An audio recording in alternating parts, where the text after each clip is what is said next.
যারা মধ্যপ্রাচ্যের আমার প্রবাসী ভাই বোন আছেন, বিশেষ করে ওমান, দুবাই, কাতার, কুয়েত, বাহরাইন, সৌদি আরব সহকারে, প্লিজ আপনাদের দুটি পায়ে হাত জোর করে অনুরোধ করব, আমার প্রথমে কথাগুলি শুনবেন, তারপরে কমেন্ট করবেন।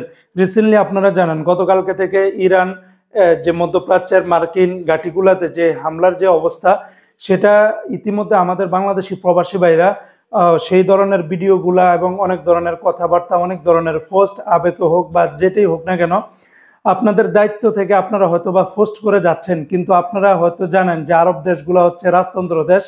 তাদের দেশের বিরুদ্ধে অথবা তাদের মানে মান সম্মানে অথবা তাদের আইনের বহির্ভূত এমন কোনো পোস্ট করবেন না বা এমন কোনো আপনি ভিডিও ছাড়বেন না যে ভিডিও বা পোস্ট করার কারণে আপনাকে পরবর্তীতে ওই দেশের শ্রোতারা বা গোয়েন্দারা আপনাকে তদারকি করে এবং আপনার এমনও হতে পারে জেল জরিমানা সহকারে আপনাকে দেশে আজীবনের জন্য ব্ল্যাকলিস্ট করে ফাটিয়েও দিতে পারে।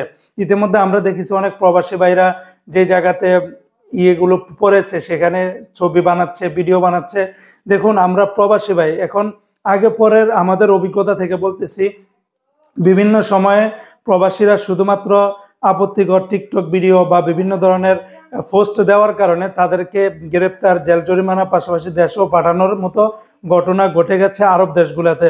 তাই আমার যারা প্রবাসী ভাই বোন আছেন, আপনারা এই ধরনের কোনো ধরনের পোস্ট ছাড়ার আগে অবশ্যই অবশ্যই আপনার মানে চিন্তা ভাবনা করে ছাড়বেন। তা না হলে ওখানে আপনি কর্মী হিসাবে আছেন, লেবার হিসাবে আছেন, এর থেকে কিন্তু বেশি কিছু নয়। তারা আপনাকে গ্রেপ্তার করতে বা দেশে পাঠাতে 2 সেকেন্ড সময় নেবে না, যেহেতু রাজতন্ত্র দেশ।